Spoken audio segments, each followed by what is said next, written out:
Então, eu preparei esses slides para trabalhar o trauma em Ferenczi. Então, o Ferenczi, ele trabalha a questão do trauma, que ele vai chamar de choque, o choque, que é o acontecimento, o desmentido, a clivagem e a identificação com o agressor. São pontos muito chaves na teoria do Ferenczi.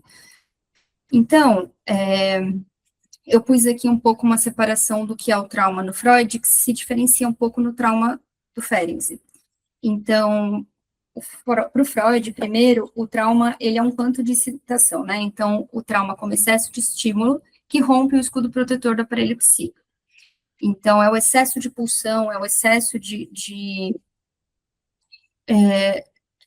pulsionalidade na criança, né? Mas aí, o Freud, ele começa a escutar as histéricas e ele fala como que todas essas mulheres, ou todos os pais, tios e familiares, são abusadores.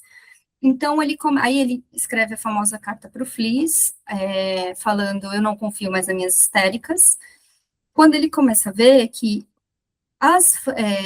os abusos também poderiam ser uma fantasia, né? Então, não mais um abuso real, era uma fantasia, então era uma realidade psíquica, né?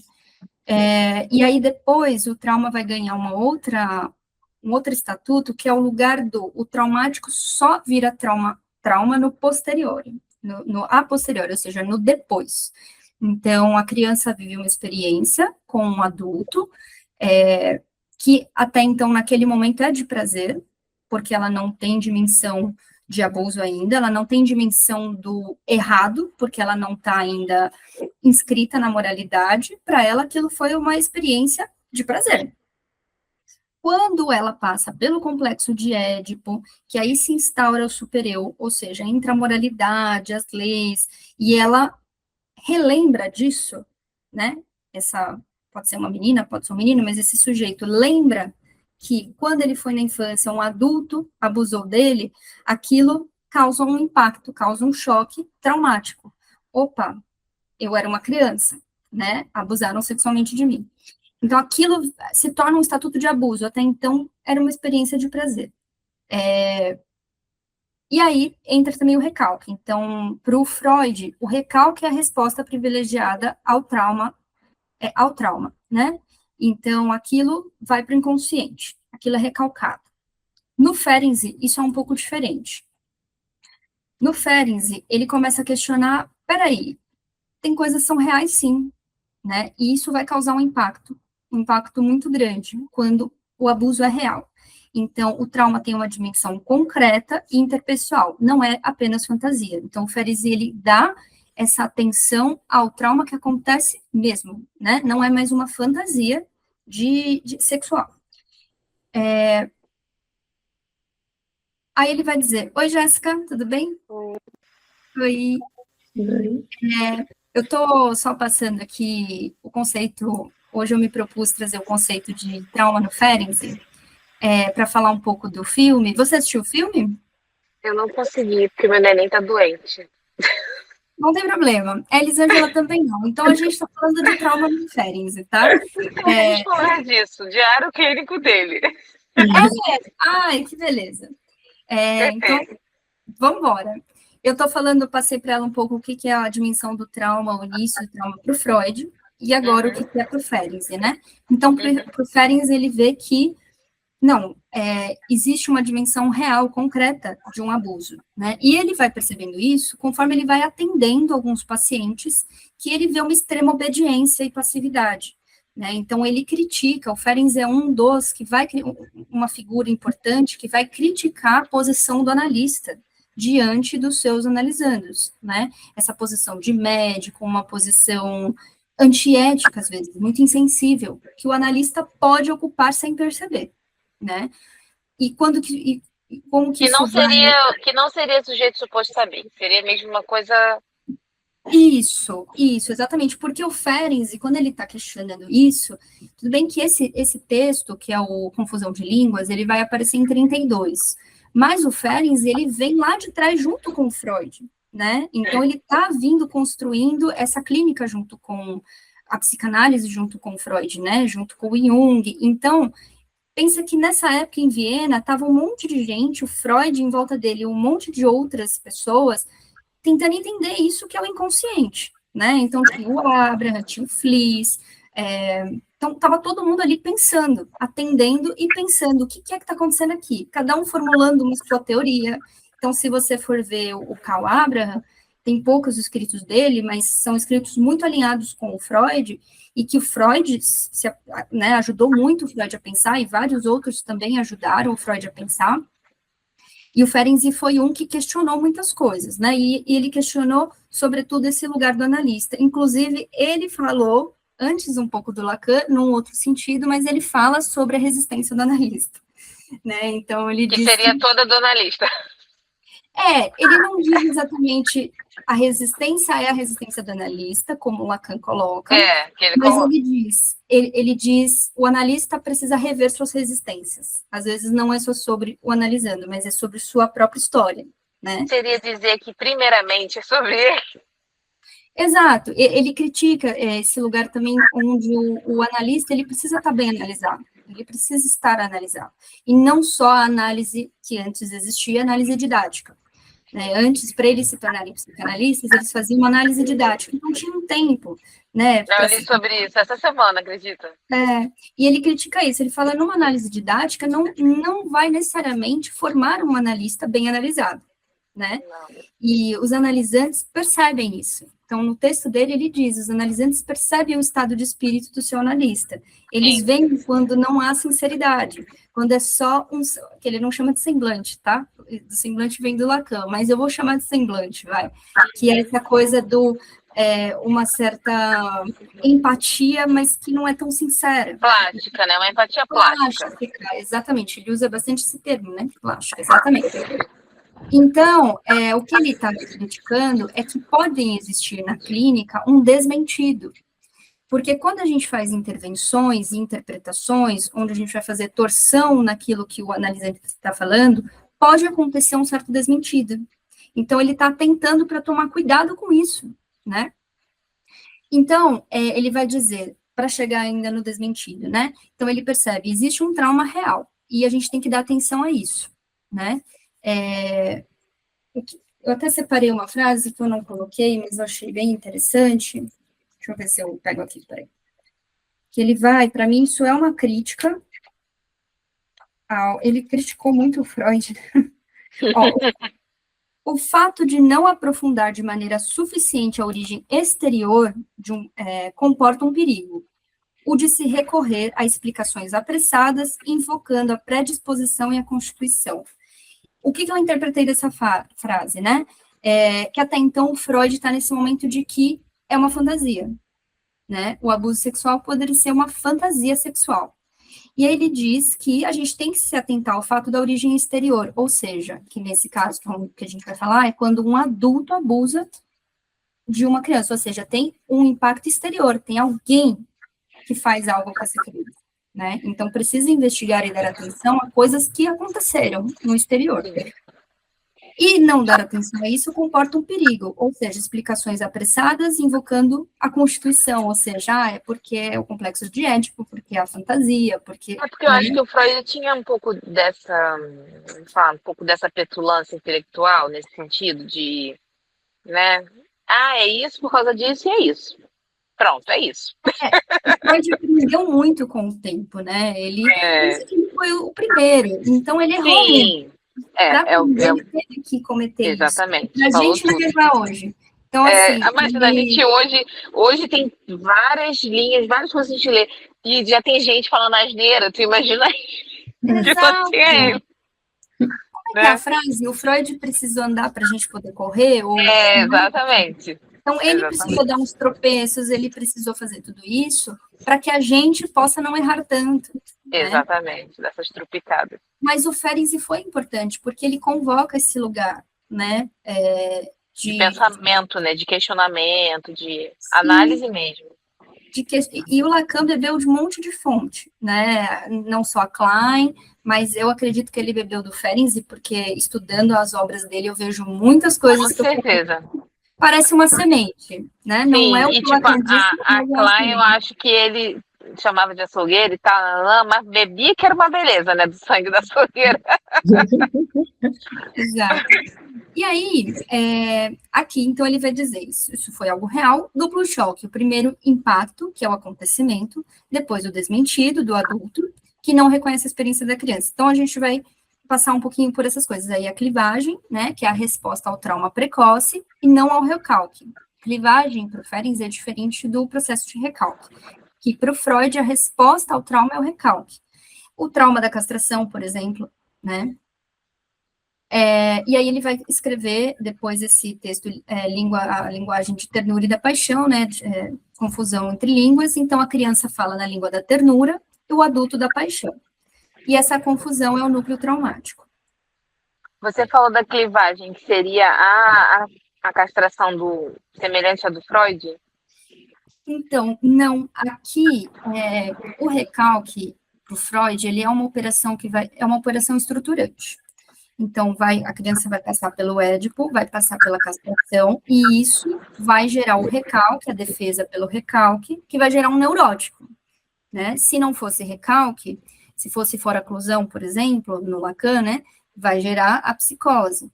Uhum. Se for o desmentido, que também chama de desmentido, mas é denegação também, a perversão.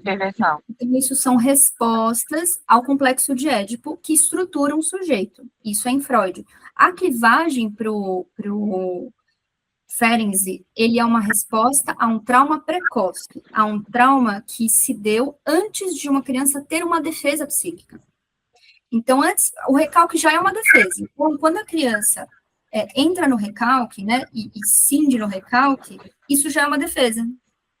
Né? Então, algo vai para o inconsciente para que a gente não tenha que lidar no eu, né? Então, vai se instalar o supereu, que é a instância que vai fazer a censura, os ideais, as identificações, e isso já tem defesa aí, já vai existir. Então, as próprias defesas da neurose já vão começar a se apresentar, negação, tudo que puder ser, ou esquecimento, né, para histeria. Então, quando se tem recalque, já tem defesa.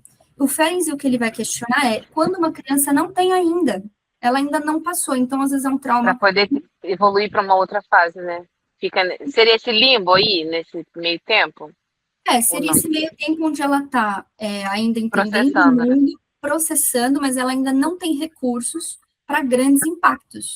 Quando vem um choque, que é esse grande impacto, e na verdade, aí vai acontecer a clivagem. Mas o ponto que o Ferenczi também vai chegar, que não é o choque em si que gera o trauma, ou a clivagem.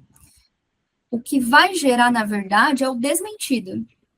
O desmentido é o que realmente vai dar um estatuto de trauma. A gente vai entender isso. Então, ó, ele diz aqui, quando a criança se recupera do choque e busca amparo, então o choque ou comoção psíquica, né? Trata-se de uma excitação excessiva e inesperada para o corpo e o psiquismo da criança, despreparados para tais sensações. Traduzindo em alguns exemplos que ele dá, isso poderia ser uma criança que chama um adulto para brincar, fazer brincadeiras que poderiam ser sexuais, mas é na linguagem dela. Sexuais porque o corpo é sexuado, né? O corpo tem sexualidade, tem erotismo, né? Tem prazer. Então, ela chama esse adulto para brincar, ou ela abraça, por exemplo, né? Dá beijinho. E isso, para a criança, é uma linguagem de ternura. Quando o adulto interpreta que isso é uma linguagem de paixão e avança e responde com paixão, ao invés de responder com ternura, isso pode dar um imenso impacto pulsional nela. Sim, inclusive, gerar prazer, né? Gerar prazer, porque o corpo pode sentir prazer. Por exemplo, a genital... Eu sofri abuso quando era criança. Uhum. A genital, por exemplo, ela sente estímulos prazerosos. Sim, eu sempre falo isso. Porque, por exemplo, quando eu converso com algumas mães de amigas sobre alguns tipos de contato, de coisas, algumas ficam meio incrédulas, como se fosse uma coisa muito assim, ai meu Deus, entendeu? E não é, ai meu Deus. E essa é uma experiência que ela pode ser vivida de várias formas, né? Por isso que cada criança que sofreu um abuso pode sentir de uma maneira. Então, pode ser que uma criança tenha sentido num abuso com 3, 4 anos, tenha sentido como violência, né? E aí pode ser o choque como uma violência, ou como um prazer, não como uma violência. E aí, o que acontece? A criança está lá, ela pode chamar esse adulto para brincar, ou o adulto pode chamar para brincar também, mas ela vai numa linguagem e ele responde com outra. O que acontece? Vamos pegar o exemplo do prazer. Sentiu prazer. Essa criança vai retornar. Aí, o Balint, que ele também fala sobre isso, ele fala que, na verdade, entre o tempo do choque e o tempo do desmentido, que são 3 tempos, na verdade, os 3 tempos aqui é do Eugênio, né? O Eugênio é um ferenciano que fez um trabalho e ele chama essa experiência como 3 tempos. Ele que acrescentou o tempo da ressignificação na tese dele. Mas, no Ferenczi tem os 2 tempos, que é o choque e o desmentido. Mas, para o Balint, entre o choque e o desmentido, são 2 fases. Uma fase é a criança passa a confiar num adulto, esse adulto tem o acontecimento abusivo, a linguagem de paixão. Como essa criança confia e teve experiência de prazer, ela retorna. Nesse retorno, o adulto rejeita. Não aconteceu nada. De onde você está tirando isso? Né? Então, isso é um primeiro desmentido. Aí a criança vai procurar um segundo adulto para significar para ela o que aconteceu. O que é isso que ela sentiu, né? Esse segundo adulto que vai fazer o desmentido, que é o que vai desestruturar e vai dizer, isso não foi, você está entendendo errado, isso não aconteceu, de onde você está tirando isso, né? Não é nada disso. Então, é um segundo adulto desmentindo a experiência dela. O que acontece quando se desmente uma experiência de uma criança que nem tem ainda recurso de simbolizar? Ela passa a ficar confusa, por isso que o Ferenczi usa isso, é uma grande confusão na cabeça de uma criança. Então, ela não entende o que aconteceu, ela não simboliza o que aconteceu, e vai se tornar um adulto que duvida de si, que duvida do que está percebendo, do que está vendo, do que está escutando, né? Então, se ele não levar um trauma tão excessivo para o corpo, né, para a sexualidade, ao menos ele vai ser alguém que duvida de si muito, não entende o que está percebendo, né, não consegue compreender. O Ferenczi até fala que isso pode se estender para a inteligência, para não conseguir assimilar as coisas, né, dependendo... É uma confusão mental mesmo. Confusão mental mesmo. Então, dependendo do grau, do nível do impacto desse choque, do desmentido, a criança ou o futuro adulto pode nem conseguir assimilar as coisas. Então, a criança busca no adulto a validação e encontra a negação, minimização ou culpabilização.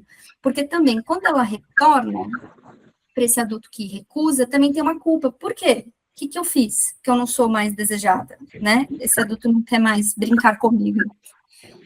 Então, como ela não tem defesa ainda da frustração, né? Este segundo choque é para o Ferenczi o que torna o trauma patológico, né? E aí, o terceiro tempo que o Eugênio vai trazer é a ressignificação. Então, é o a posteriori. O Dalmolin é o Eugênio, tá? É o Eugênio Dalmolin, o nome dele. Uhum. São experiências anteriores, ganham sentido retroativamente. Então, isso que você disse, Jéssica, eu vendo hoje, relembrando, né, vendo que eu senti prazer, isso poderia provocar uma certa culpa hoje e instalar uma ressignificação do trauma, ressignificar o trauma. Não no sentido que a palavra ressignificação tem hoje, né, mas é como se fosse renomear, né? Renomeação, exatamente. Acho que seria melhor. Análise, e aí análise é o espaço de reunião desses 3 tempos, para se pensar esses 3 tempos. Essa síntese está perfeita, assim, né? Aí eu coloquei alguns trechos do Confusão de Línguas, né, do Ferenczi. Então, ele fala assim, as crianças sentem-se física e moralmente sem defesa. Sua personalidade é ainda frágil demais para protestar, mesmo em pensamento, contra a força e autoridade esmagadora dos adultos que as emudecem, podendo até fazê-las perder a consciência. Mas esse medo, quando atinge seu ponto culminante, obriga-as a submeter-se automaticamente à vontade do agressor e a adivinhar o menor dos seus desejos, a obedecer, esquecendo-se de si mesmas e a identificar-se totalmente com o agressor. Então, isso é um caso quando a criança se vê completamente submetida à autoridade de um adulto da qual ela confiava muito e não tem força, ela não tem recurso para ir contra isso. Então, ela fica completamente dominada. né? Nossa. Então, por isso que ele fala desses analisantes muito obedientes, muito pacíficos, muito passivos, muito amistosos, né? Que não conseguem nem, de maneira nenhuma, contestar o que o analista está dizendo, né? Mas a mudança significativa... Mas tem uma outra coisa, ele diz, só que nesses pacientes tem momentos de rebeldia, de ter um lapso muito rápido, ou um sintoma, né, de uma certa rebeldia. Mas é rápido, geralmente ele é obediente. Mas a mudança significativa provocada no espírito da criança pela identificação ansiosa com o primeiro adulto, que é o abusador, é a introjeção do sentimento de culpa do adulto. O jogo até então anódito apresenta-se agora como um ato merecedor de punição. Então, quando ela vai no segundo momento por esse adulto, o adulto fala, não aconteceu nada. Então, a culpa do adulto recai sobre ela. A culpa é dela, ela seduziu, ela tem que ser punida, né? E ele diz... aquela questão que eu te falei, né? Que gera aquela... como se, assim... E ainda mais se sentir o prazer, então, que sente... Ué, peraí, isso tá errado, isso não é o padrão. Né? Porque a criança não precisa também ter essa formação para entender que aquilo ali não é o padrão. Né? Você não vê criança com adulto. Você não vê... por exemplo, até tem minha filha. Aí, às vezes, ela já tá nessa fase fálica, eu pego ela mexendo, assim, eu expliquei pra ela o que são as coisas dela. Aí meu marido levou um susto, porque ele foi dar banho nela, e eu expliquei pra ela que um lava é a mamãe, é você, não sei o que lá. Aí ela falou assim, aí ele veio me contar que ela falou assim pra ele, peraí, pai, agora você me dá o sabonete do Pepeco, porque eu vou lavar como é que é? Eu vou lavar o meu clitóris e minha vulva. Ela tem 4 anos. Aí ele veio. Você falou isso pra ela? Eu falei assim: qual o problema ela saber o nome das partes do corpo dela? Eu quero saber qual o problema. Eu não vejo. Ela é uma mulher, ela tem que saber o nome das partes do corpo dela. Quem pode mexer, quem não pode, o que pode fazer, o que não pode. E isso evoca um lugar que o Ferenczi vai falar, e em outros textos, que é o abandono. Então, uma criança que ela pode não ter defesa psíquica, mas ela também não foi muito orientada sobre... Exatamente. Né? Nem sempre é uma negligência dos pais, mas muitas vezes são. Né? Muitas vezes, e uma falta de... Como é que eu vou dizer? Eu não sei se eu não sei não, com certeza pelo caso de tudo que eu vivi, né? Eu tenho mais essa realidade, essa noção, mas é uma coisa que eu faço até como um trabalho pessoal mesmo com as mães das meninas. Por exemplo, uma coisa que acham muito comum e que eu não acho, tipo, às vezes até o pai pega, bota no colo assim, e eu sei que não tem maldade nenhuma.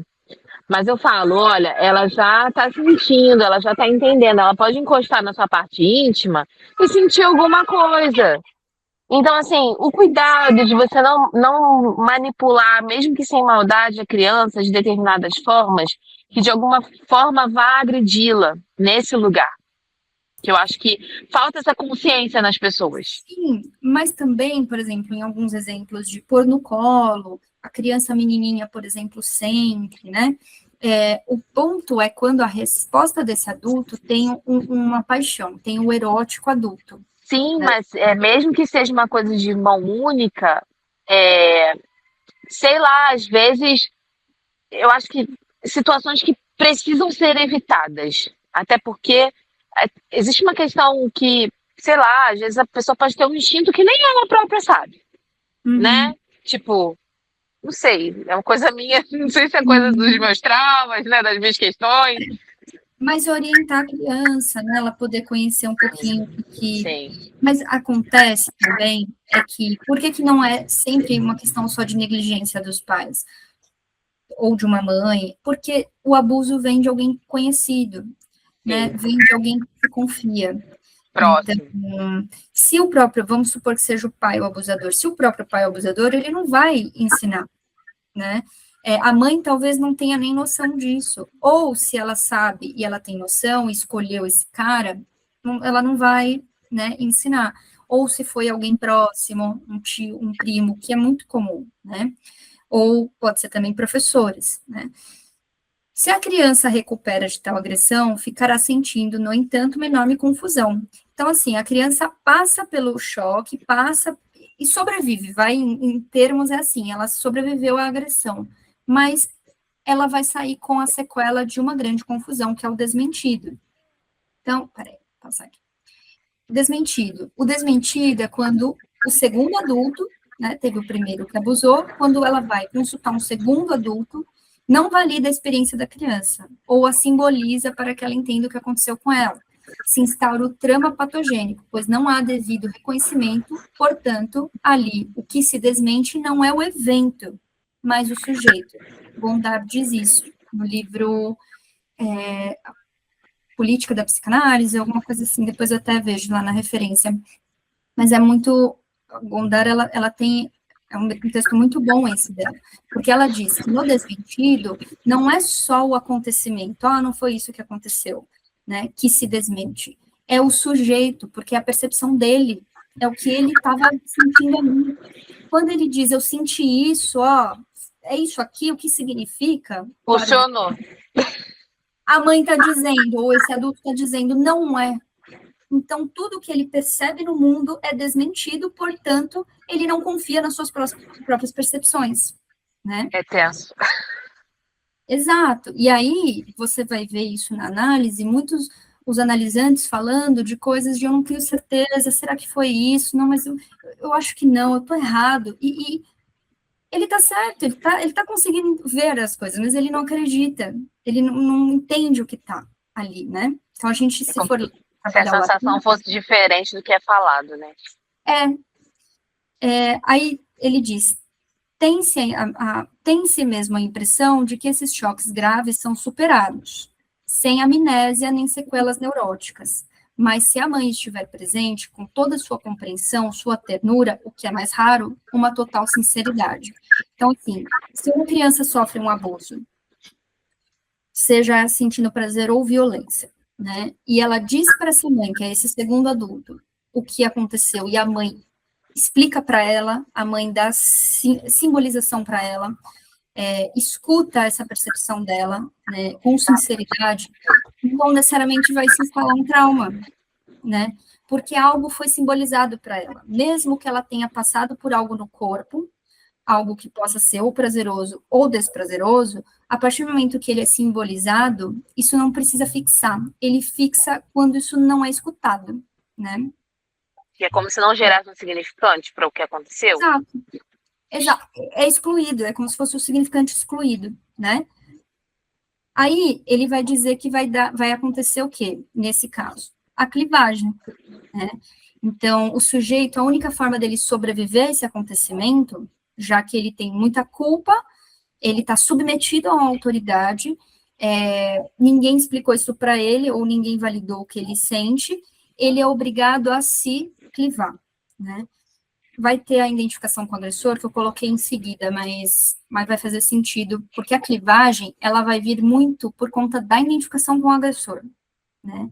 Que a única forma porque, deixa eu ver se eu vou primeiro para lá. Acho que a ordem é melhor assim. Então, vai acontecer a identificação com o agressor. A criança sente medo e, sob domínio desse medo, se submete automaticamente à vontade do agressor. Adivinha cada um dos seus desejos, obedece esquecendo de si mesma, identificando-se com ele. O mecanismo, diante da ameaça, a criança anula sua própria perspectiva, introjeta a culpa, ou seja, voltei, vamos brincar de novo, não. Então, ela introjeta a culpa e os desejos do agressor como se fossem suas. Transforma-se no agressor internamente para sobreviver ao terror externo. Já que ninguém simboliza, e esse é um adulto que ela confiava, ela se identifica com ele.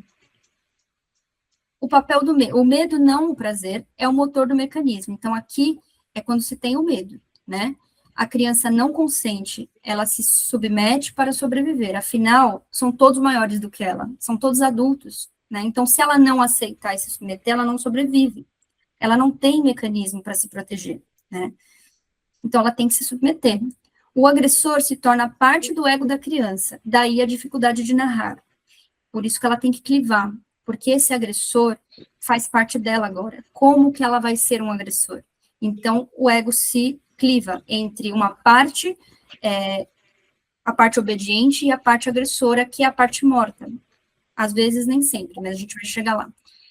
Na clínica, o paciente pode repetir o papel do agressor na transferência, pode surgir como identificação com o analista, positiva ou negativa, o não reconhecimento do analista reedita o mecanismo. Então, ó, a gente vai voltar já para a clivagem. Na descrição de Ferenczi, a identificação com o agressor ocorre quando o medo da criança diante da autoridade e da força do adulto chega ao ponto de provocar uma perda de consciência que paralisa as reações normais de repulsa ou resistência à agressão e impossibilita o recurso a qualquer tipo de defesa contra o desprazer. Nesses casos, a solução encontrada pelo psiquismo é se tornar o agressor intrapsíquico. Nesse arranjo, a projeção do próprio ego acarreta graves prejuízos a esse indivíduo, especialmente no que se refere a uma perda de contato com o seu mundo interno e com a realidade circundante. Segundo um Stel, a criança identificada com o agressor é triplamente vítima, por não ter mais objeto idealizado do que perde, por ser objeto de agressão e por converter-se ele mesmo um agressor, né, ter ele mesmo um agressor internalizado. E aí, o que acontece com esse agressor? Podem ter dois caminhos, né? Se, por um lado, o psiquismo não puder suportar a parte que representa o agressor, então, assim, ele projetou um agressor, mas ele não suporta esse agressor nele, né? Então, esse fragmento, já que ele está clivado, esse fragmento será projetado para o mundo externo, movimento que propicia ou facilita encontros nos quais o objeto irá encarnar essa projeção, sendo levado a agir como um sádico. Então, em outras palavras, tem um agressor que ele internaliza, é aquele lado criança e o agressor, que está clivado. Ele não suporta o agressor nele. Então, essa parte, ela vai ser projetada para o externo, ou seja, esse adulto, né, ele vai começar a se encontrar ou ser atraído por pessoas que possam encarnar um agressor, ou seja, repetir agressões, repetir relacionamentos abusivos, violentos, agressivos, onde ela reencena o lugar da criança, né, o lugar de uma criança indefesa, de uma criança, uma vítima, né, então ela fica reencenando, porque ela tá jogando esse agressor para fora. Seria, tipo, você lembra daquele caso do Lacan, do menino canhestro, que ele conta no seminário 14, eu acho, do seminário 5, no capítulo 14? Uhum. Que ele fica revivendo e querendo ser de novo aquele menininho. Você encontraria mais ou menos essa questão aí. A gente poderia até, sem perceber o fino da coisa, dizer que é a compulsão à repetição. Repetição, repetição. E é uma repetição. Porém, para o Ferenczi, tem uma coisa que é muito importante, que é no manejo desse tipo de trauma, né? Porque ele tem o desmentido, que é diferente de só reencenar um sintoma, né, ficar reencenando e repetindo. Aqui ele está clivado, né? Então tem um lado dele que está ou projetado, tem um lado que ele fala, até o Ferenczi fala que é um lado que está morto, né, nele, e ele pode reencenar isso com o analista, por isso que o analista tem que estar atento e não desmentir, ou não ser um agressor, sem perceber. E preparar ali um ambiente de maturação mesmo, para poder ele, um ambiente seguro ou não? Assim, aí vai depender do manejo que a gente vai seguir, qual teoria a gente vai seguir, né? Para o Ferenczi, é um certo tato que precisa ter, sim, uma sinceridade, uma honestidade naquilo que está com aquele analisante, né? E isso você vai trabalhar na sua análise. Porque se você tem algo no analista que não consegue aceitar muito o que o analisante está dizendo, incomoda, está pegando nas próprias questões, o que o Ferenczi vai falar vai trabalhar isso na tua análise. Ou não resistência.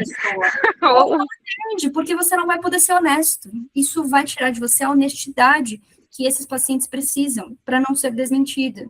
Porque até mesmo a falta de honestidade de um analisando pode ser, de um analista, pode ser uma reencenação de desmentido.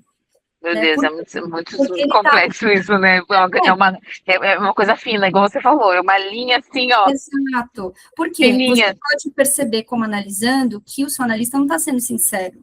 Só que ele está dizendo, ele está te acolhendo, mas você percebe que não. E isso pode causar confusão nesse analisante, entre a percepção dele e o que está sendo dito. Imagina, como é que ele vai dizer para o próprio analista? Ele não consegue, pensando no próprio trauma dele, não vai dizer, tem uma percepção de você está dizendo isso, mas eu acho que não é. Porque ele tem a própria trava do próprio trauma dele.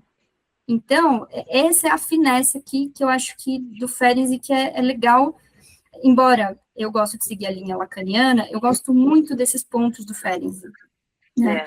Então, se a gente fosse tratar pela linha lacaniana, fico pensando que a gente teria que ir pela via do significante, chegar nesse lugar que é entender de qual face da clivagem a gente está lidando, com o agressor, com a criança agredida, onde esse agressor está, ele está prejudicado, ele está sendo reprimido, o que é? O que montou, né? O objeto A, o ponto A. Qual é a homenagem da tríade do Lacan. Exato. Aí a gente iria por essa via, pela fantasia, onde esse sujeito está se situando, né? Então, iria por essa via, mas mesmo que a gente seja lacaniano, e eu sigo Lacan, para mim Também. isso do Ferenczi é crucial. Eu acho isso crucial, você teve essa experiência e quanto é importante. Dá para a gente manejar pela via lacaniana? Sim, dá. Mas é legal que a gente escute outros autores, né? Que acrescenta, né? Um repertório de escuta, né? Então, ele diz, outra configuração possível, então, nessa primeira configuração, é quando o sujeito não suporta esse lado introjetado do agressor, então ele tem que pôr para fora.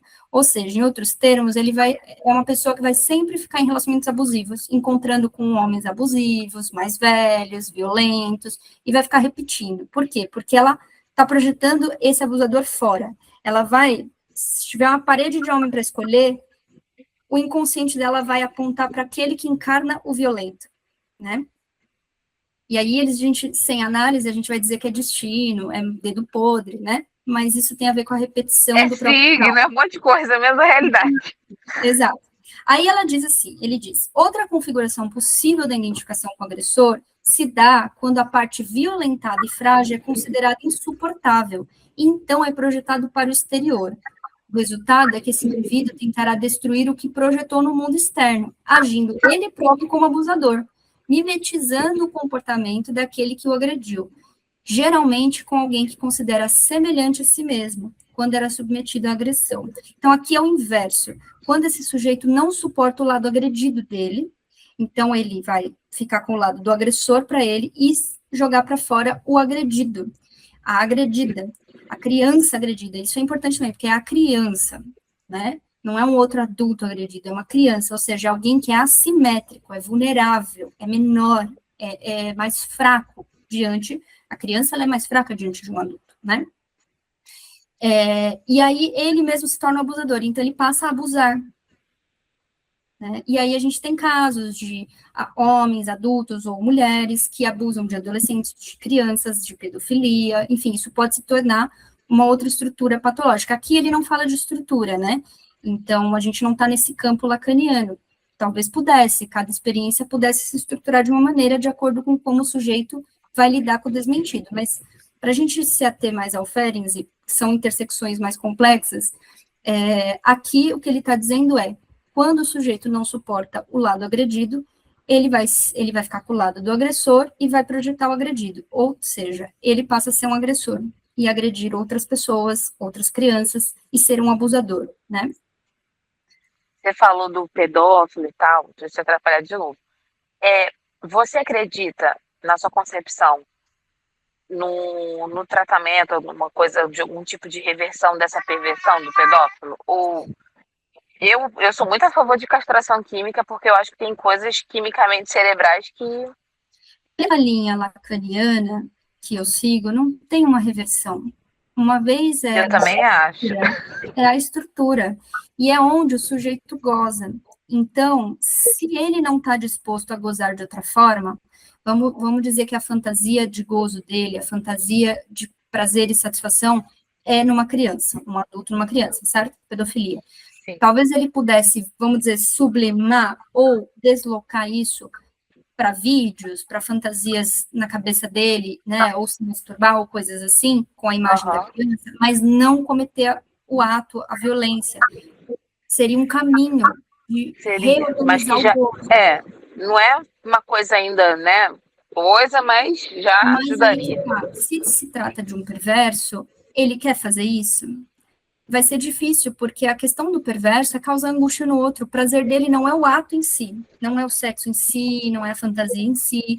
A fantasia é causar angústia no outro, é causar esse mal-estar. Então, se ele não está fazendo com o outro, ele não tem prazer. Então, quando se trata de perverso, a gente não fala de uma reversão, né? Ele teria que, ele Porque, está assim, disposto. como é uma situação, como eu falei, né, vivida, assim, eu fico, às vezes, pensando, sabe? Tipo, será que para aquele cara que sentiu prazer em fazer isso comigo, no caso, né? Tem jeito para uma pessoa dessa, tipo, não seria somente uma castração química ou algo assim desse tipo, sabe? A Eu sou gente iria muito a vazar favor de que houvesse, como teve agora o movimento do FELCA, né, que aprovou o projeto e tal, da proteção mesmo para criança digitalmente falando, eu acho que isso seria uma questão assim que ajudaria muito assim em relação às crianças. Porque você vê nesse povo uma compulsão mesmo por uma coisa que o que se tivesse é indescritível mesmo. Eu não sei explicar. essa saída da castração biológica. Ih, acho que ela caiu, né? Aí. Essa via da castração, da punição, né? Voltou. Eu ia dizer assim, que essa via, Eu desliguei. ela poderia causar medo, e isso poderia impedir um pouco alguns atos violentos, né? Mas a E gente também castrar muita gente também indevidamente também, né? No Brasil. Então, não sei se garante. Pode ser uma forma, um caminho, mas não sei se isso garante a solução para esse Porque, problema. sinceramente, é uma coisa que eu não. Eu fico lendo, tentando entender. Eu acho complexo demais um cérebro adulto que consegue projetar o uso numa criança assim.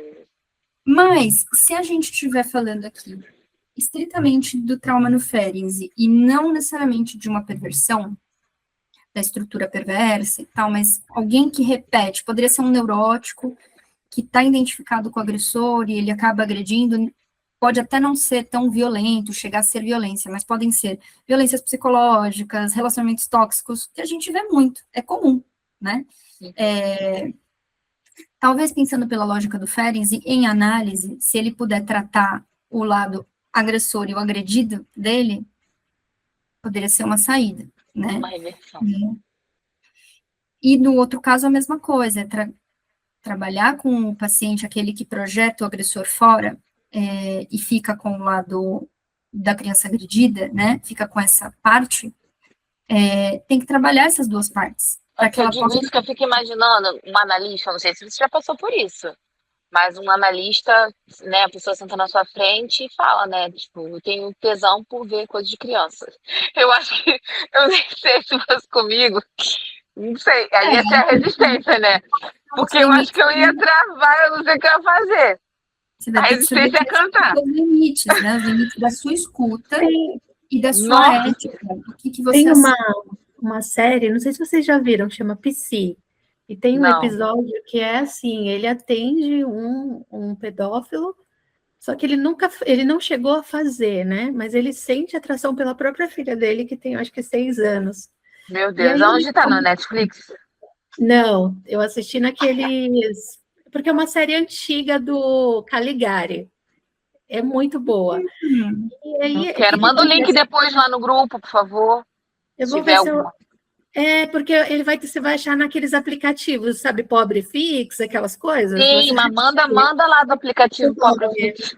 Eu vou te deixar. E aí tem um episódio que aí ele começa a atender esse paciente e esse paciente começa a ver nele uma... Como é que fala? Ele consegue bloquear os instintos dele de fazer a partir do analista dele. Então, até na festa de aniversário da criança, ia ser um momento muito difícil, porque ia ter muitas crianças ali. Então, o analista vai na festa com ele. Para ele fala que sempre que ele lembra do analista, ele consegue barrar um pouco aquilo e consegue segurar um pouco esse instinto dele. É muito legal. Essa série tem uns casos muito legais. Assim, que você basicamente isso que eu falei, né? É o exemplo que eu citei, né? Basicamente. A cura está pela transferência, né? Sim, sim. Dá na transferência, né?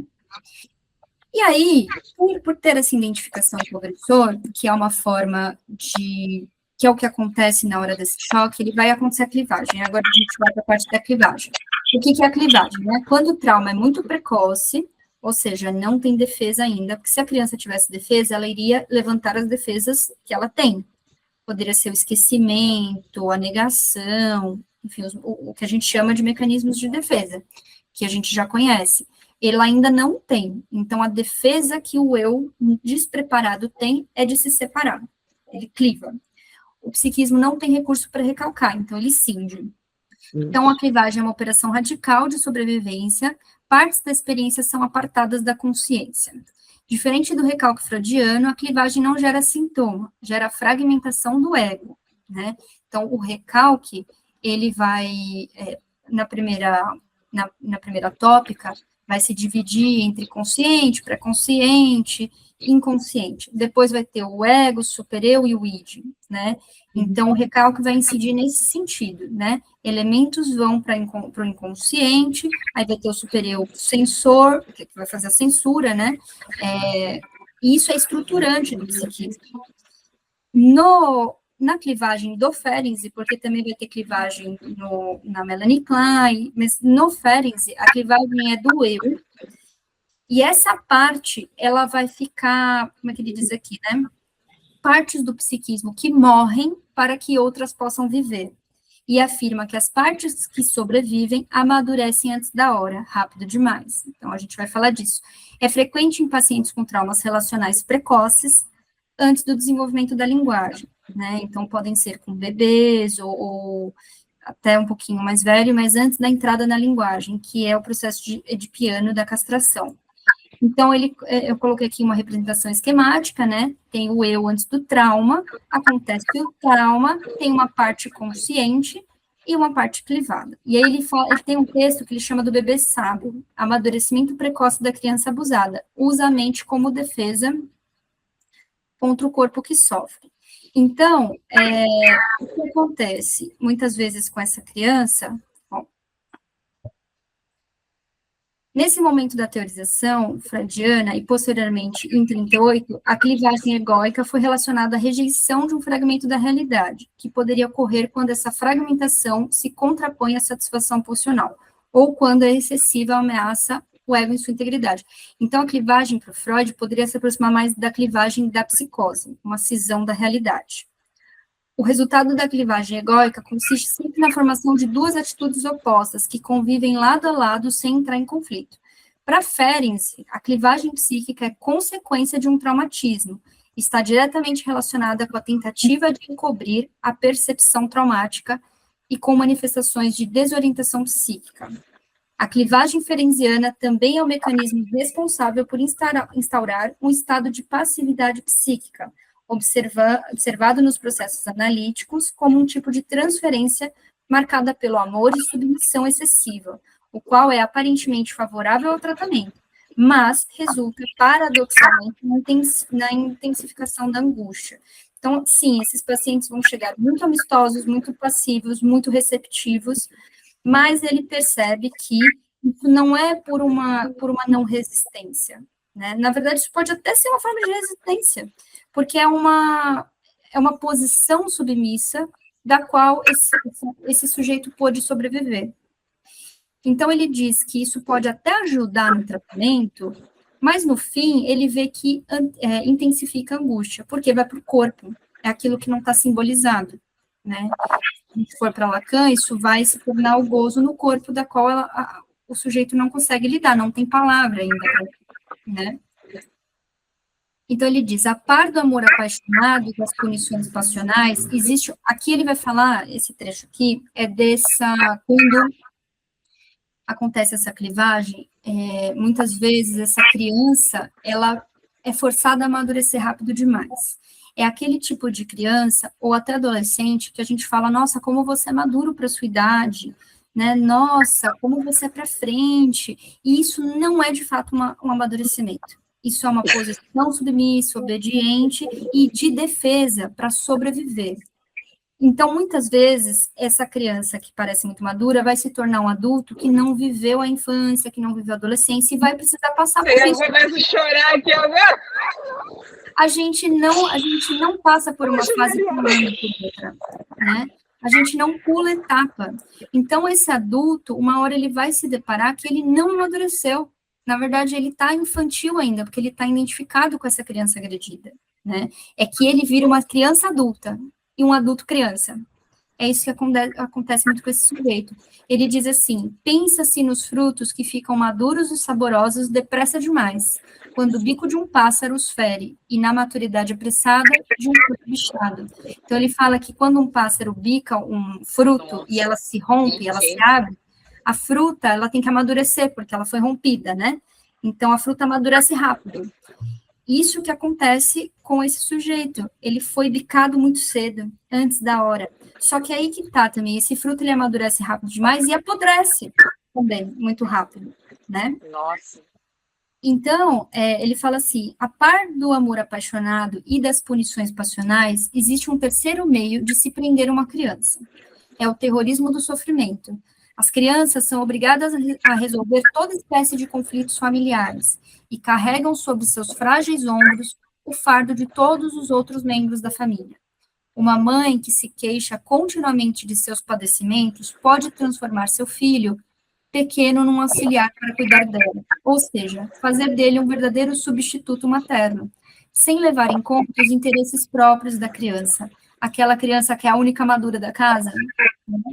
Mas, no fim, não é uma maturidade em si, é uma defesa, né? E a gente vai ver nisso no sujeito adulto, que não é adulto, ele ainda está preso na infância, nessa criança agredida, né? Que vai repetir essas agressões de diversas maneiras. Nem sempre a repetição também vai vir numa cena de agressão física mesmo, de violência, mas de outras formas, né? Essa cena ela vai se repetir de outra forma.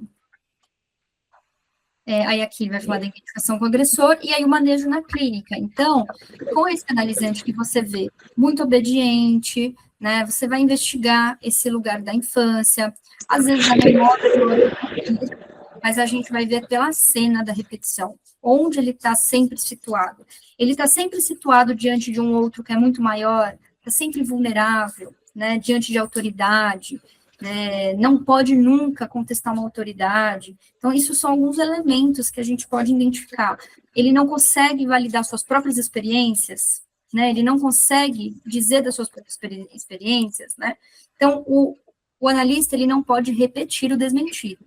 Por mais que, às vezes, a gente vai fazer intervenções de foi isso que aconteceu, mas me conta mais sobre isso, mas será que não foi isso? Às vezes, a gente faz algumas intervenções que é para torcer um pouco a fantasia, né? É para a gente poder faz provocativas. Isso é um manejo, mas quando se trata desse analisante, pode ser um desmentido. Então, tem que procurar evitar isso. O analista deve reconhecer a experiência do paciente como real e válida. Negar, minimizar ou intelectualizar a vivência reedita o segundo choque. A escuta ativa é condição de possibilidade da cura. Até porque, mesmo que algo não importa para a gente na clínica, o que é verdade, a verdade não importa. Porque o que importa é que aquilo que ele está falando é a verdade para ele. É uma verdade psíquica. Para a gente não importa uma verdade factual, né? Então, acolher o que o analisante está falando, mesmo que ele não saiba sobre o que ele está falando, que é o que acontece. A gente fala e a gente não sabe sobre o que a gente está falando. O analista precisa receber isso. E com o tempo, fazendo as intervenções, as perguntas, é que o próprio analisando vai poder questionar isso que ele está dizendo, né? Mas isso vai vir dele, não vai ser um desmentido do analista. Aí ele vai falar da elasticidade da técnica que o Ferenczi traz, mas com muitas ressalvas, né? A análise mútua e tal. Ferenczi tentou ser diferentão, mas ele também andou para que a gente pudesse correr, eu considero. Ferenczi propõe elasticidade em vez de rigidez analítica. O analista deve adaptar-se à linguagem do paciente, inclusive à linguagem pré-verbal do trauma precoce, que exige resposta emocional, não apenas interpretação. Então, é isso. E Lacan já fala também da violência da interpretação, né? Interpretar demais é violento. Às vezes é sobre escutar e deixar que ele possa falar para ele se escutar. Não é sobre sempre a gente interpretar ou fazer alguma coisa. Escutar é fazer alguma coisa já, né? para que ele não... Porque a gente escutar e poder só devolver a escuta, ele não precisa falar sozinho, né? É a gente poder ecoar, né? Devolver. Aquela escutativa, né, que você fala. A escutativa. Contra-transferência como instrumento. O analista que nega sua contra-transferência reedita o silêncio traumático. Para Ferese, reconhecer e usar o afeto do analista é condição de reconhecimento do afeto do paciente. Então, o que ele está dizendo aqui é, quando um analista erra e reconhece que errou, ele disse algo que não era, ou ele, sei lá, às vezes até errou, chegou atrasado, esqueceu do atendimento do paciente. Se ele nega isso, né, ele não reconhece, porque o analisando percebe isso. E nós, como analisantes, também percebemos coisas do nosso analista, né? Então, se o analista ele não reconhece o erro dele, isso também pode ser uma forma de desmentido.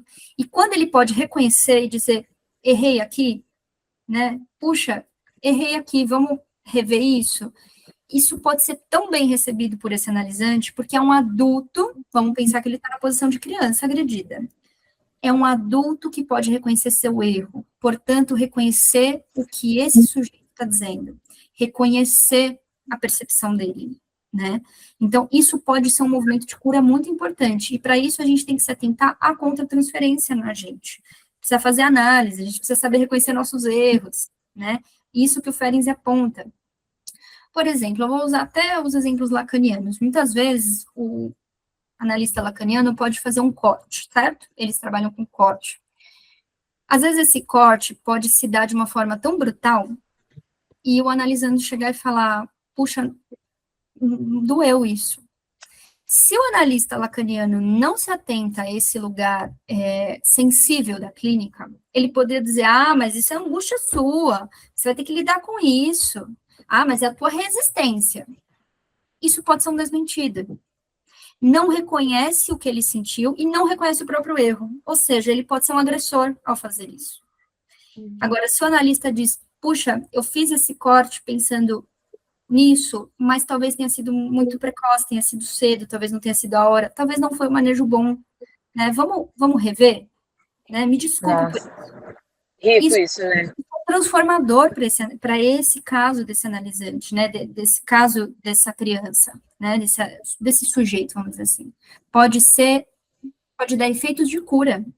Ouvir de um analista que está numa posição de suposto saber e está numa posição ocupando esse lugar do grande outro, que é, né, por isso que quando a gente está numa análise, quando a gente pensa quantas pessoas tem numa análise, quantos inconscientes ou quantos elementos tem ali, tem o sujeito, tem a linguagem, que é o grande outro, pode não é o analista, mas encarna, né? Porque existe a linguagem, existe o grande outro, existe a moralidade, o super-eu está ali, né? Por isso que o analisante vai chegar e vai falar assim, mesmo sabendo que é um espaço, sem julgamento, com sigilo, ele vai dizer, olha, eu fiquei triste com a minha mãe, mas ela não fez por mal. Né? Isso é responder ao grande outro, é dizer, eu não vou falar mal da minha mãe, eu não posso fazer isso. Isso mostra que a linguagem está ali, e o grande outro está lá também. Então, se esse analista que encarna esse lugar puder dizer eu errei, né, isso pode ser muito, muito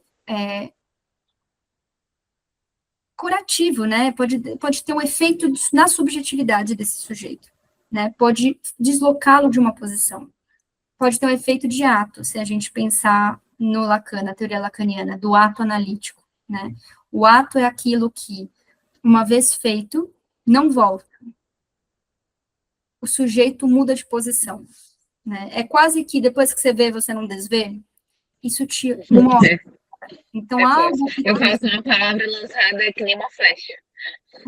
Exato. Algo que tem efeito de ato move o sujeito de uma posição. E talvez isso, reconhecer isso para o analisando, pode ter um efeito de ato no sujeito, no analisando. E diferenciar-se do agressor. O analista deve diferenciar-se de duas figuras, que é o agressor, que é o próprio que agrediu, ou seja, não ser ameaçador, e o que desmentiu, ou seja, não invalidar. né? Na transferência, o paciente busca, muitas vezes, repetir e encontrar a diferença. Então, ele vai reencenar. A gente lembra que, na transferência, vai ter uma reencenação do trauma. Por isso que o analista tem que estar atento a isso, porque ele pode ocupar esse lugar do agressor ou do desmentido, às vezes não é nem por ele, mas é pela encenação que é do próprio analisante. Então, ele precisa conseguir, nessa transferência, fazer esse contraste, diferenciar esse lugar para o analisante, né? E se retirar, não ser o agressor, mas reconhecer, talvez, isso, né? Que existe essa figura. Então, diferenciar-se do agressor, não ser ameaçador. Pode ser que o próprio analisante se torne o agressor nessa cena, né? E você encenar na transferência a criança agredida. Então, são casos, aí aqui são as referências, né? Tem mais até, se vocês se interessarem pelo trauma em Ferenczi, e eu tenho até outros materiais, mas um dos textos importantes são esses, né? Confusão de línguas, reflexões sobre o trauma, o terceiro tempo do trauma, que é o do Eugênio, o diário clínico,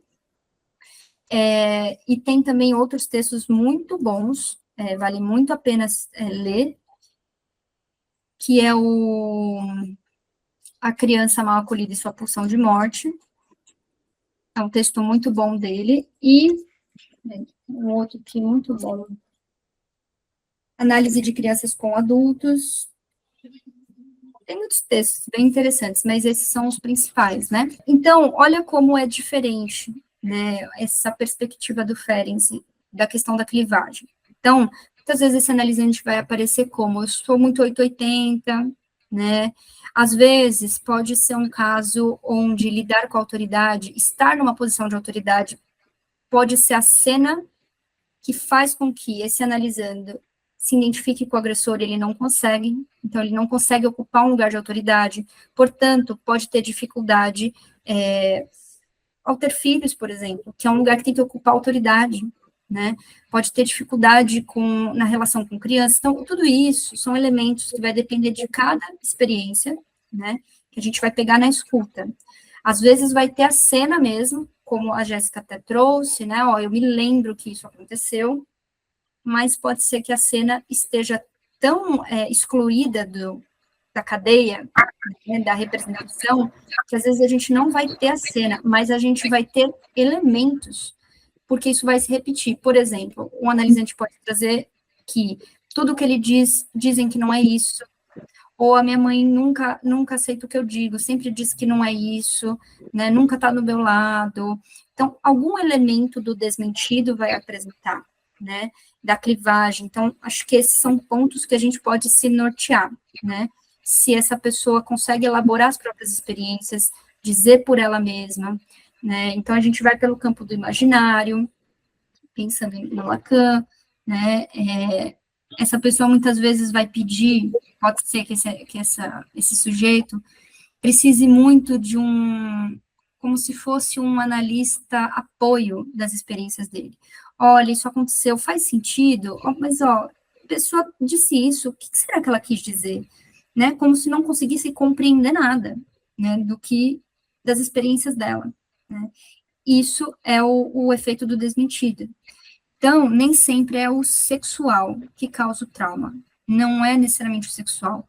É o que se elabora do sexual, o que aconteceu, que é o desmentido, né?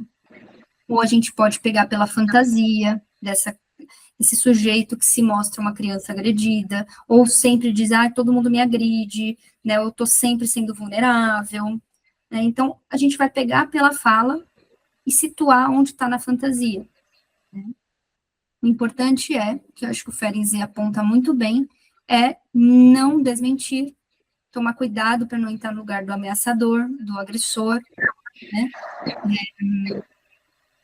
Se rever sempre, né? Lide com as suas próprias questões. Então, o Ferenczi diz, se você tem uma questão que você não consegue ser honesto com o analisante, o que, claro, talvez em Lacan isso não seja um ponto, tanto que o Lacan, ele vai criticar essa questão do uso da contratransferência, né, como um fator analítico. Ele critica esse uso que sensação eu tenho quando eu estou com esse analisante, também tem isso.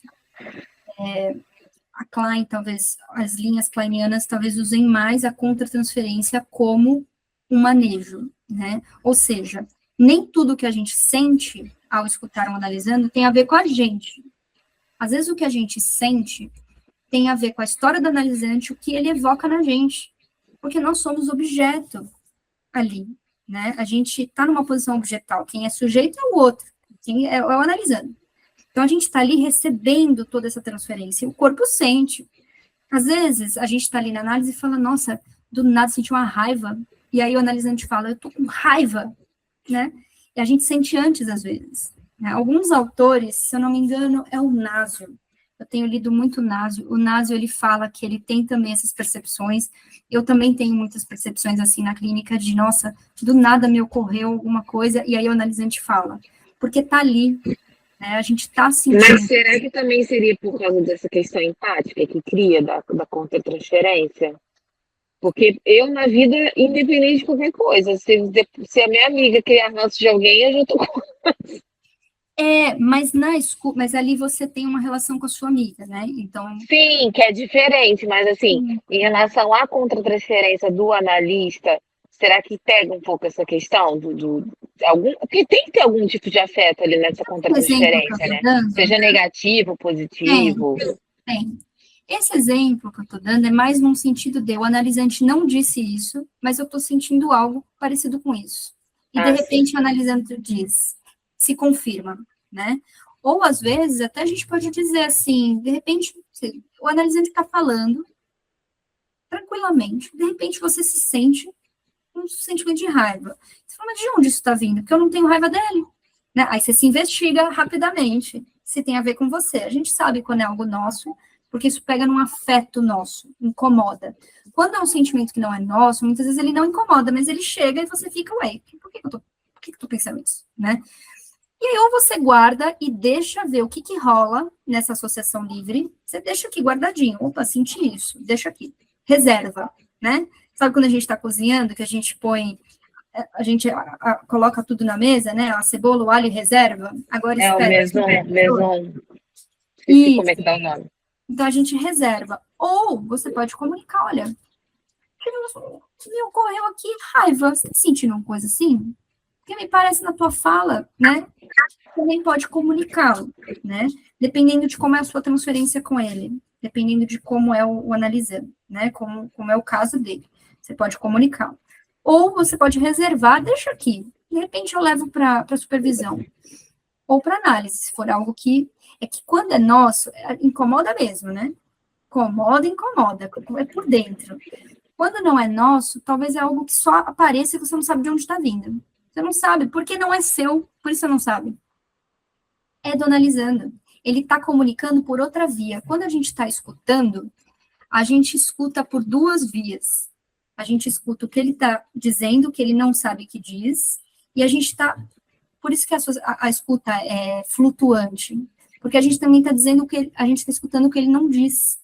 Né? A gente está aqui, opa, será que é isso? Espera, vamos lá. Ele disse isso aqui, mas ele acabou de dizer, a gente presta atenção entre significantes, quando ele deu uma ênfase numa palavra, então a gente está escutando em duas vias, né? E a gente está sentindo o que o inconsciente está trazendo. Freud já diz isso, interação entre inconscientes, né?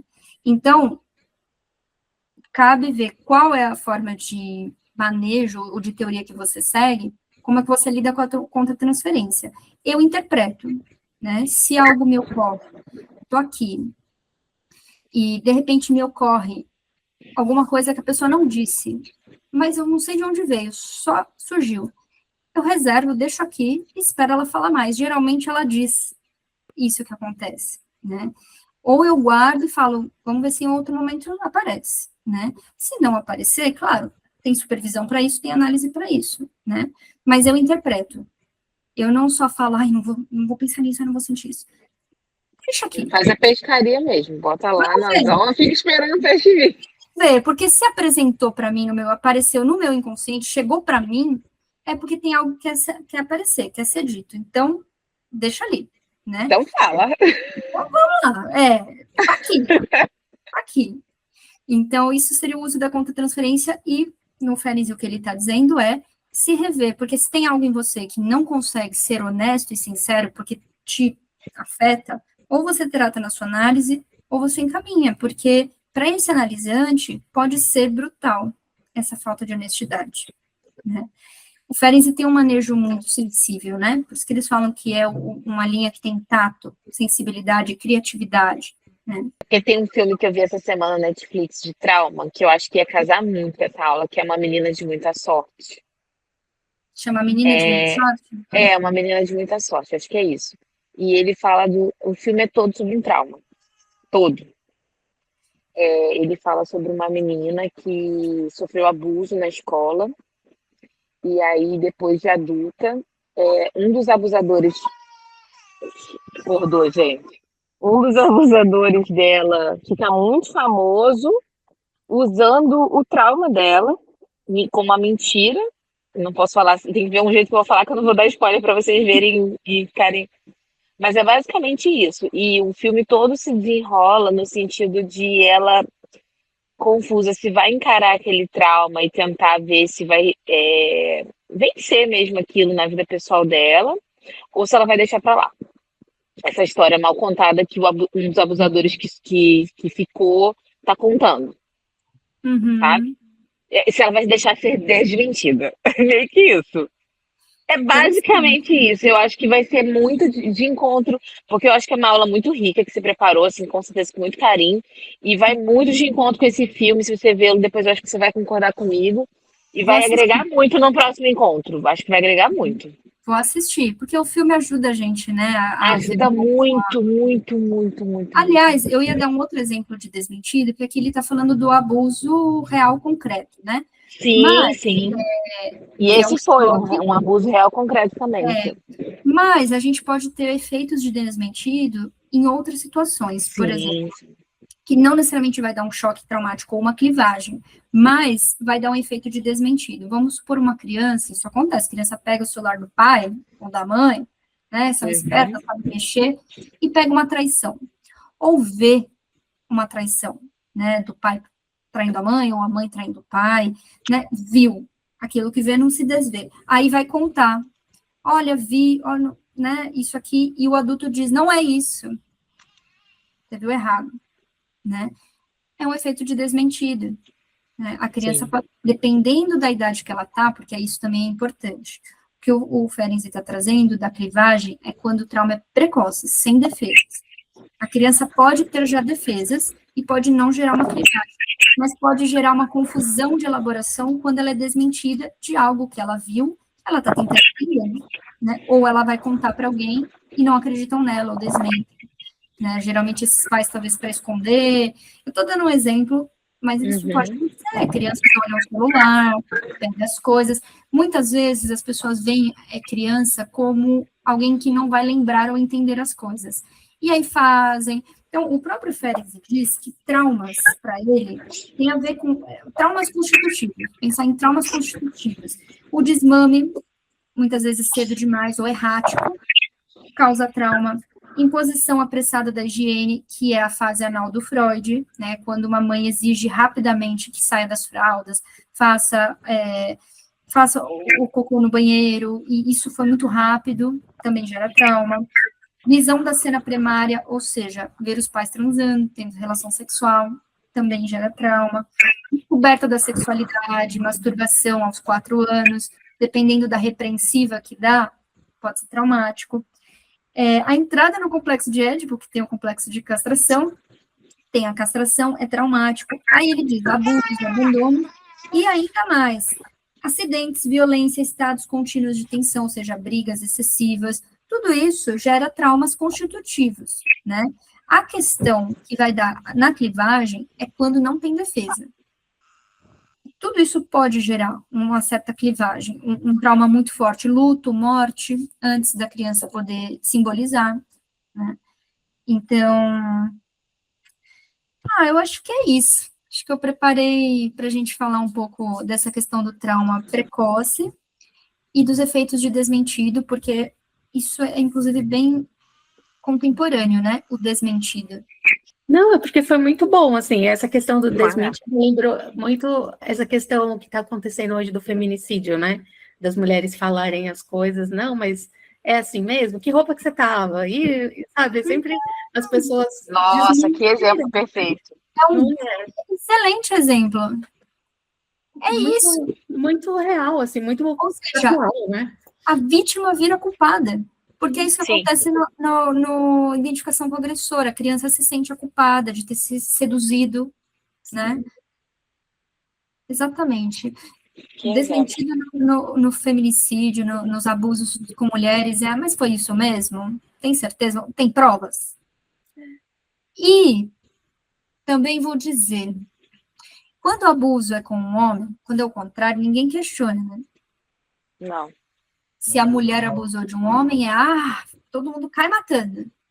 Né? Quis o dinheiro dela, o Neymar, sei lá o quê, né? Era para ganhar fama, mas quando abusa com uma mulher, vamos pensar se foi isso mesmo?